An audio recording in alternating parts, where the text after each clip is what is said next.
Off-campus introduces us to Hannah Wells, a music major and scholarship student at Breyer University, who is essentially the queen of side hustles, including cleaning for the hockey team. She's on shift when she accidentally walks in on Garrett Graham, the star captain of the hockey team, who decides to be a total menace by giving her a full view of his assets rather than covering up, which catches Hannah so off guard she trips over herself. They cross paths again in their ethics and philosophy class, where Garrett bombs an exam while Hannah aces it. Since failing the class would get him suspended from hockey, Garrett immediately tries convincing Hannah to tutor him, but she refuses. As they go about their separate days, we learn Hannah's scholarship is in trouble because her current one is being pulled, and her only real shot at a new one is winning a music showcase competition. The problem is that Hannah has always worked in classical and cultural music, so pop is way outside her comfort zone. She doesn't have a choice, and starts working on it while nursing a long-standing crush on Justin Cole, a college rock singer. Her best friend Allie has been pushing her to just go talk to him, which Hannah keeps refusing to do. Garrett, meanwhile, lives in the shadow of his father Phil Graham, a hockey legend, and the whole reason Garrett got into the sport in the first place. Phil is a bit of an egomaniac. He shows up out of nowhere, despite Garrett ignoring his calls, to announce he's getting married to a woman he's only been dating for 6 months, which sends Garrett into a tailspin. These deep-seated daddy issues are exactly why Garrett avoids commitment and sticks strictly to casual hookups. The emotional weight of his father's visit causes Garrett to fumble during his next big game, and when he heads out to clear his head, he spots Hannah singing and dancing alone in a room nearby. Something about watching her just centers him, and he heads back in and finishes the game like a pro, but now he is curious about who she is. Since he only knows her as Mona, the name he gave her, he goes on a full Instagram deep dive to find her real name. Later, he spots her at a party his friends are throwing, which is the same party Allie has convinced Hannah to attend with a mission to finally talk to Justin. Hannah is heading toward him when someone spills a drink on her. She's still managing to have a decent conversation with Justin when Garrett shows up and throws his jacket over her shoulders, calling her babe. It throws her off, but it also weirdly works, and Justin now has a name to go with the face. Hannah is rightfully annoyed that he crashed her moment, but he explains that guys like Justin only notice women they think other high-status men value. Since Garrett is basically hockey royalty on campus, pretending to date him would suddenly make Hannah more interesting in Justin's eyes. He proposes a win-win deal where she tutors him so he can stay on the team, and in exchange, he will pay her and act as her fake boyfriend to make Justin jealous. To get the world to believe they are actually dating, they need to get on The Fifth Line, a gossip blog run by Jules, who is the sister of Garrett's teammate, Logan. The plan is to establish the relationship publicly, then break up, at which point Garrett is confident Justin will want to swoop in to mend Hannah's broken heart. Both of their schedules are packed, but they swap numbers and make it work. The first tutoring session happens late one evening at the house Garrett shares with his hockey friends. He comes downstairs without a shirt to put on a show for Jules, which flusters Hannah, but Jules isn't convinced yet. The issue, it turns out, isn't that Garrett doesn't know philosophy, because he actually does. What he can't wrap his head around is how Nietzsche and Kant contradict each other, and that's what he needs to nail before their next assignment, an oral presentation, which Hannah walks him through. In their next class, Garrett tries to be the doting boyfriend by bringing Hannah coffee, blissfully unaware that she is lactose intolerant. They start playing up the relationship, Hannah leaning into him, but Justin isn't even looking their way until Hannah accidentally drops Garrett's giant metal water bottle, causing a noisy scene that makes her want to vanish into the floor. Their real opportunity to convince Jules comes when Bo and Dean Maxwell, two of Garrett's teammates, announce their 22nd birthday party in Cape Cod, where everyone has to show up as a duo. Justin is in Bo's fraternity, so he'll be there, which means Hannah and Garrett have to sell it. Hannah's best friend Allie, a theater major with a flair for the dramatic who is in the know about the fake relationship thing, helps her prep.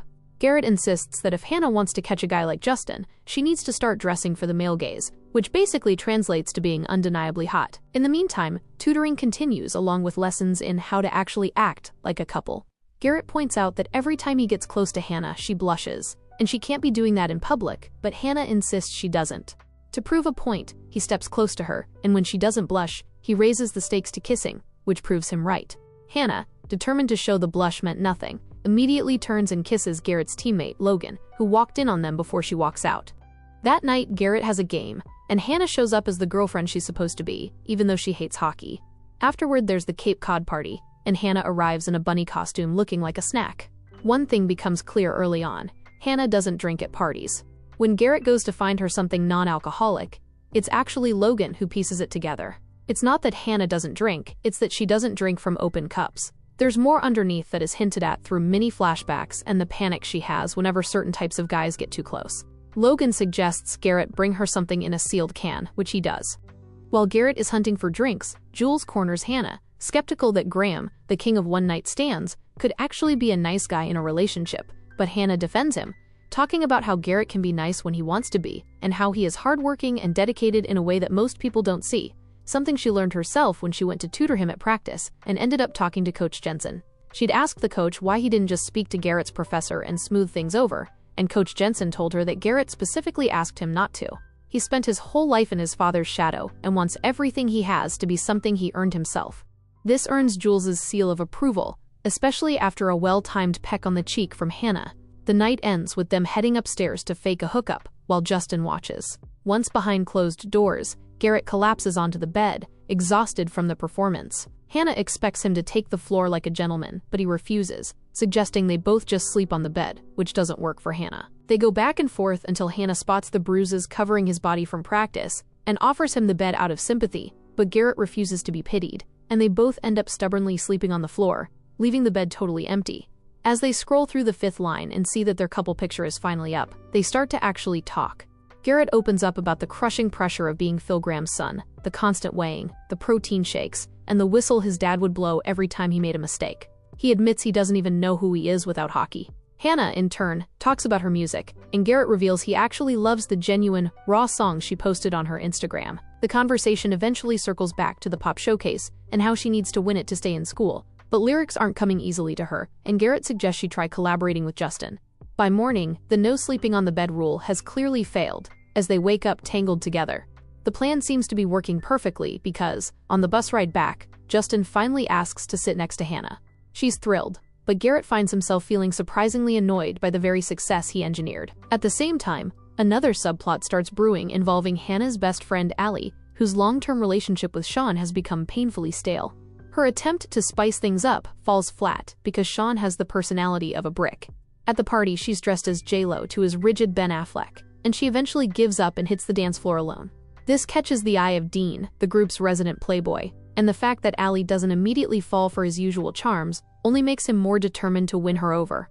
Just because Justin sat next to her on the bus, Hannah is already having sex dreams about him. She's supposed to tutor Garrett later that day, but she reschedules because Justin agreed to help with her showcase song, exactly like Garrett suggested, and she's excited. Garrett seems noticeably disappointed, though whether that's because he's developing feelings or because his exam is tomorrow and he actually needs the tutoring session is hard to say. Either way, he sends her off with a piece of advice that she's a catch and she should act like it. The songwriting session starts well enough, but it ends in a disaster of epic proportions. Justin takes her lyrics home to polish them, and when she visits his place to hear the final product, the vibes are high until he spots a playlist on her laptop. It's titled Crushing, and it's filled with songs about him. Justin pulls a classic walkout, leaving Hannah in a pit of secondary embarrassment. She frantically renames the playlist to something less psychotic fangirl, but the damage to her ego is done.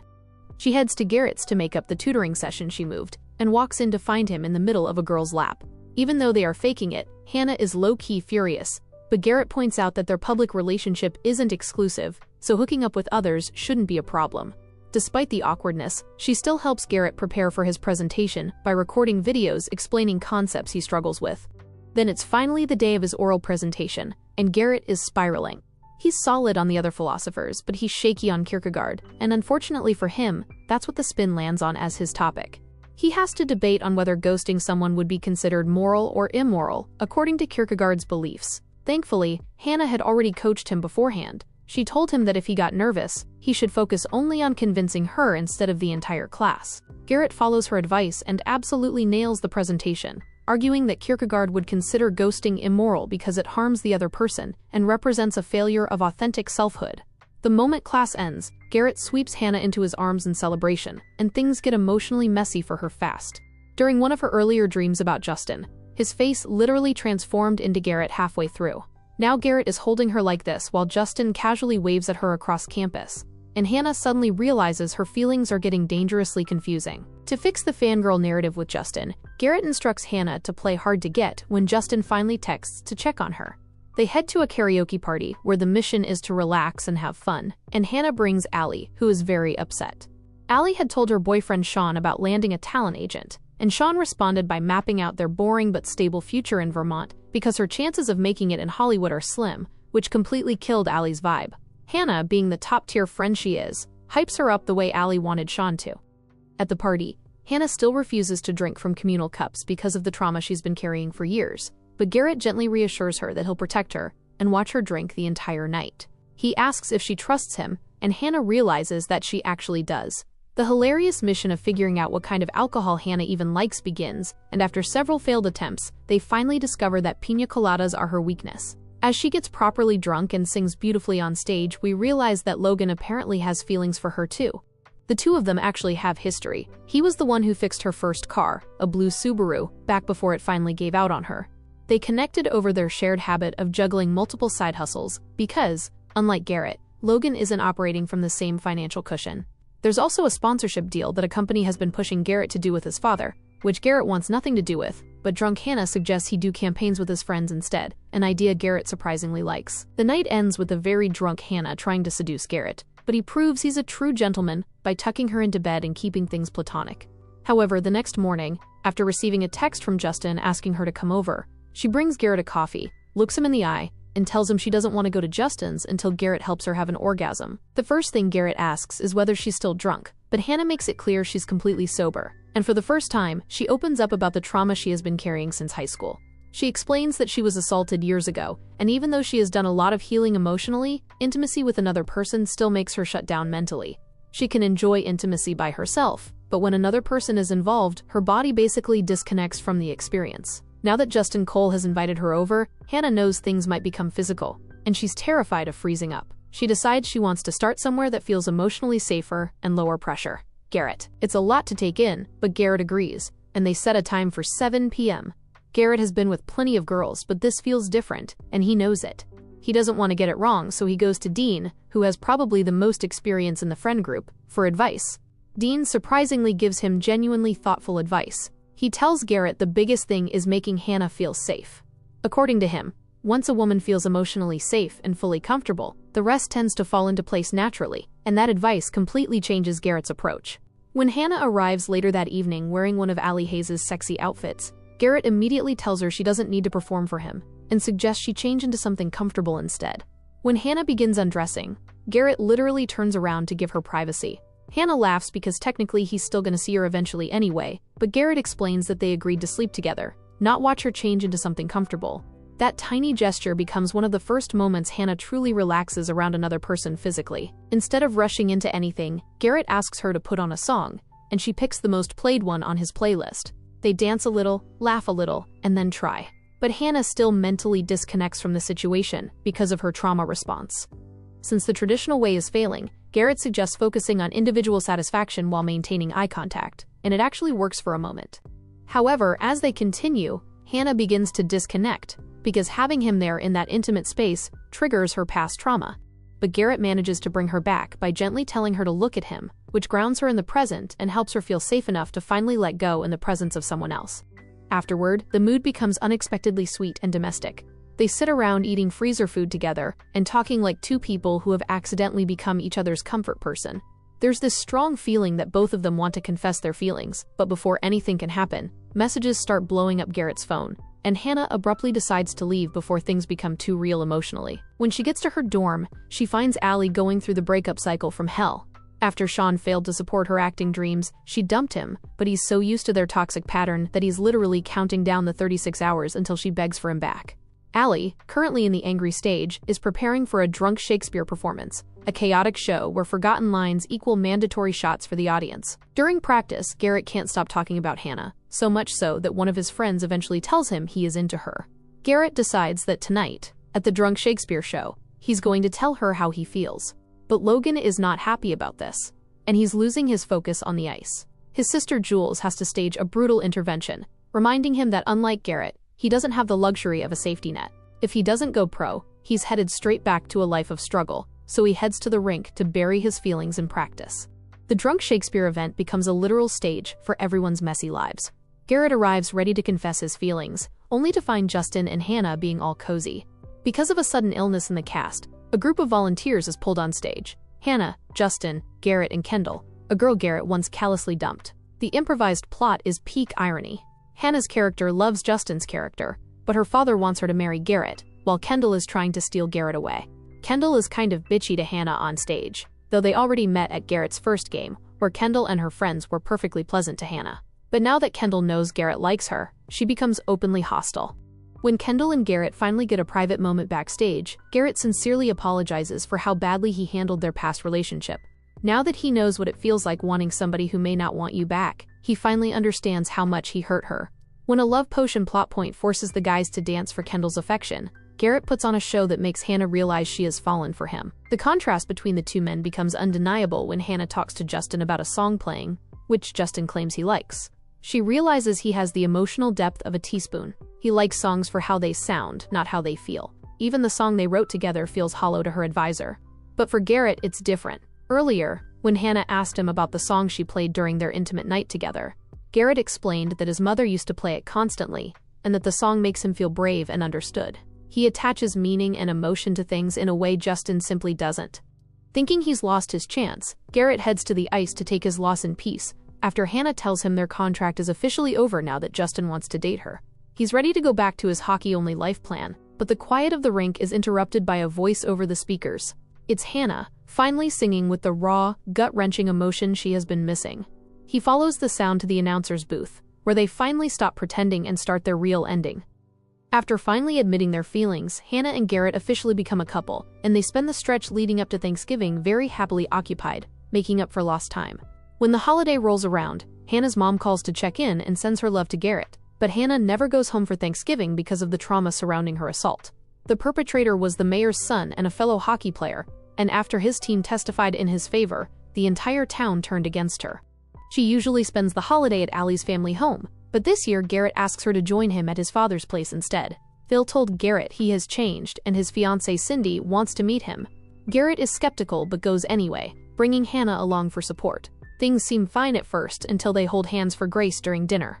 Garrett spots a familiar bruise on Cindy's arm and immediately sees through the "I'm clumsy" excuse. Having watched Phil's abuse destroy his late mother, Garrett realizes his father is the same monster he's always been. He tries to warn Cindy to run, but she insists it's, quote, complicated, leaving Garrett spiraling with the fear that he is destined to become just like his father. Hannah steps up as his rock, taking him to her coffee shop for a late-night sandwich, and reminding him that his instinct to protect people makes him nothing like Phil.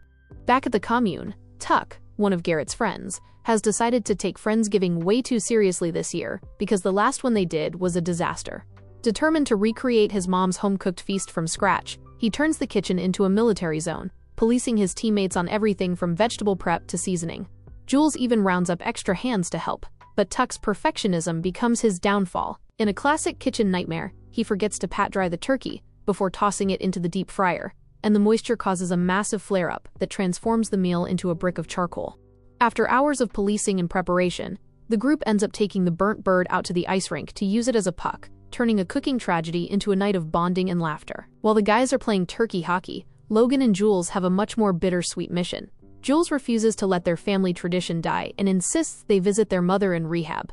Logan is initially hesitant because he's tired of being let down by her endless cycle of addiction and broken promises to get clean, but he ultimately cannot let his sister go alone. They head to the facility to drop off their traditional Thanksgiving meal of tacos and marshmallows before heading back to join the rest of the group on the rink, finding comfort in the chosen family they have built at Briar. The entire day, though, Allie has been acting weird on the phone, claiming she was too busy with family stuff to talk.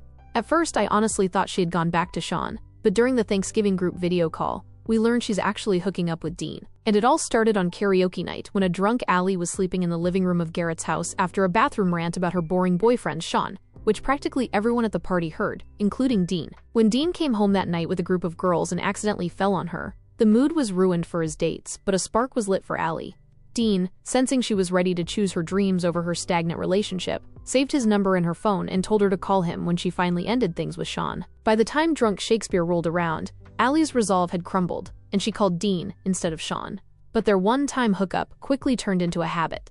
When she told Hannah she was taking a bus home for Thanksgiving, she conveniently forgot to mention that Dean and Bo Maxwell were the ones driving her. Somehow, the funniest part of the road trip was that Allie ended up bonding more with Bo than Dean, because they were both theater nerds. Bo's older sister is basically Hollywood royalty, so he and Allie spent the whole drive annoying Dean. And when Allie kept making excuses about why she couldn't talk to Hannah during Thanksgiving, it was because Dean had invited her to his house, where she started seeing the real version of him. Dean is ridiculously rich, but his life honestly feels kind of empty. He started doing his usual charm the girl routine by giving her the grand tour, ending with the piano performance that apparently melted every woman alive. But Ali saw right through it and challenged him to just be himself. They ended up playing chess and genuinely connecting, but the guilt of secretly dating Garrett's friend crept in during the Thanksgiving group video call, and she broke things off even as Dean realized he was actually falling for her. Back at school, Hannah is spiraling over the showcase, because even though Justin Cole helped polish the song, the final version lacks emotional depth. She's frustrated because the competition is only 2 weeks away. Garrett tells her she can do it, and somewhere in that conversation he tells her he loves her, and she says it back. The hockey team also runs a yearly fundraiser for the Hurricanes, a scholarship program for kids who cannot afford hockey.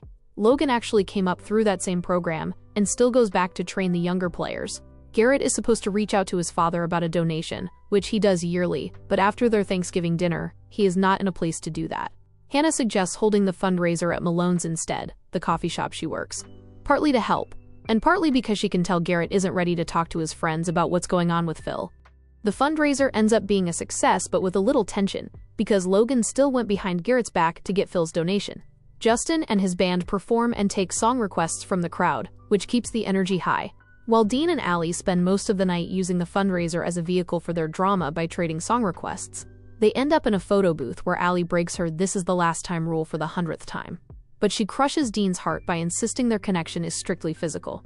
They end up back at the dorm thinking Hannah would be at Garrett's. But when Hannah texts that she wants a girls' night, Ali scrambles to get Dean out.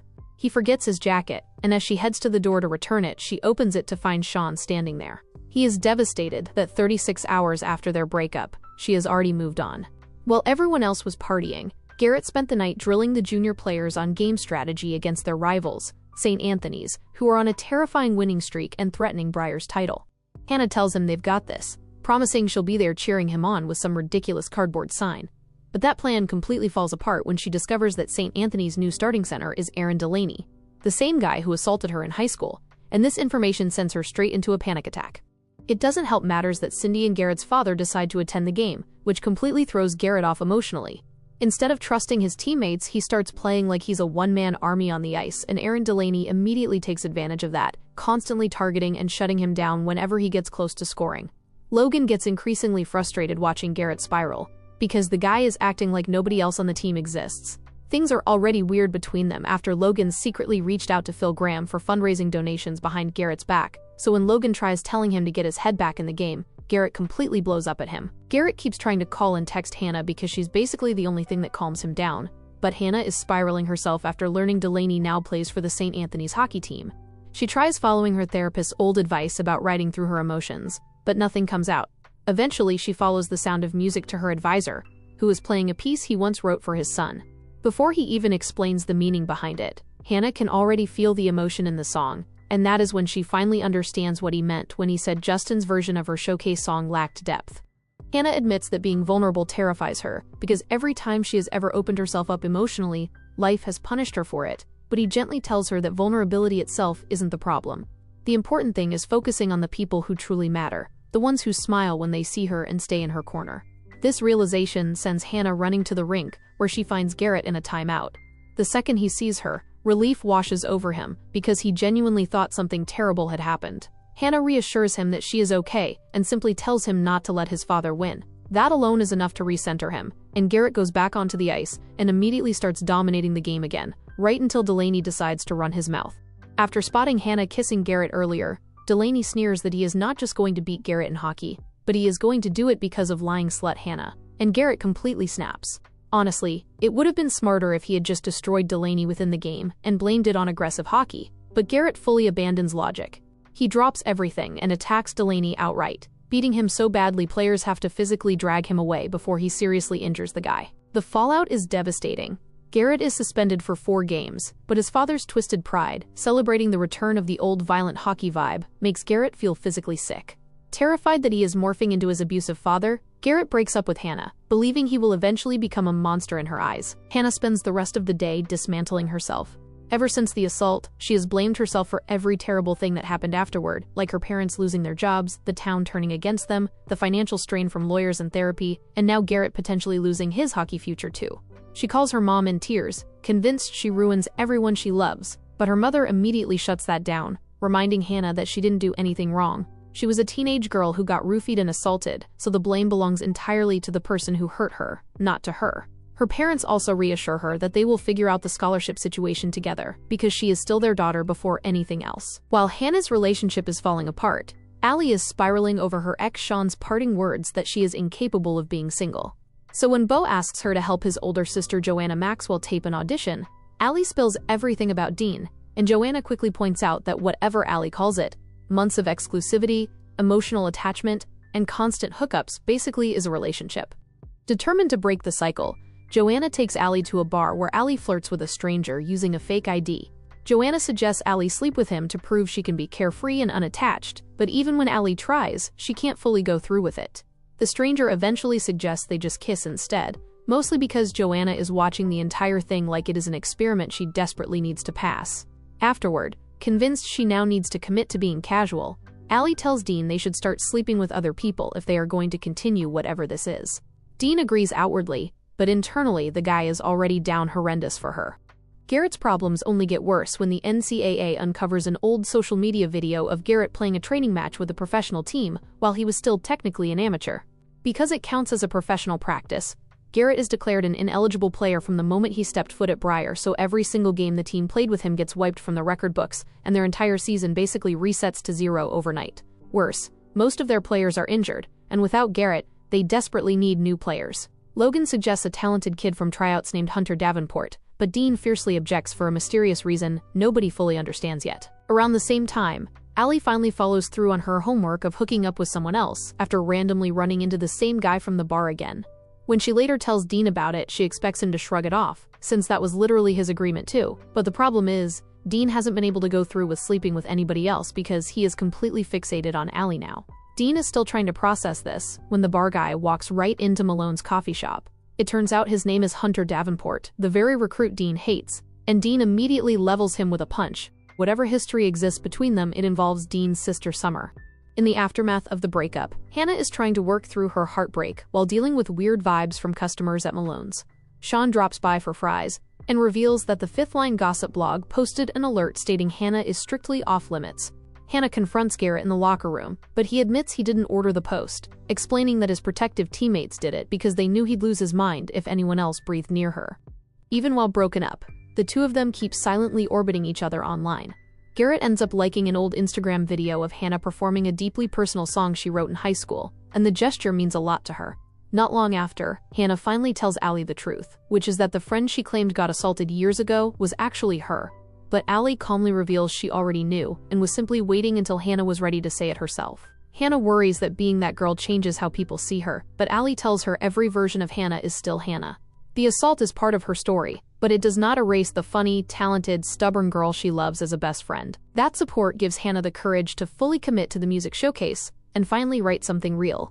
While working on her performance, she learns Garrett and Logan still aren't speaking, so she tracks Garrett down at the rink. Even though they're broken up, she reminds him they can still talk honestly.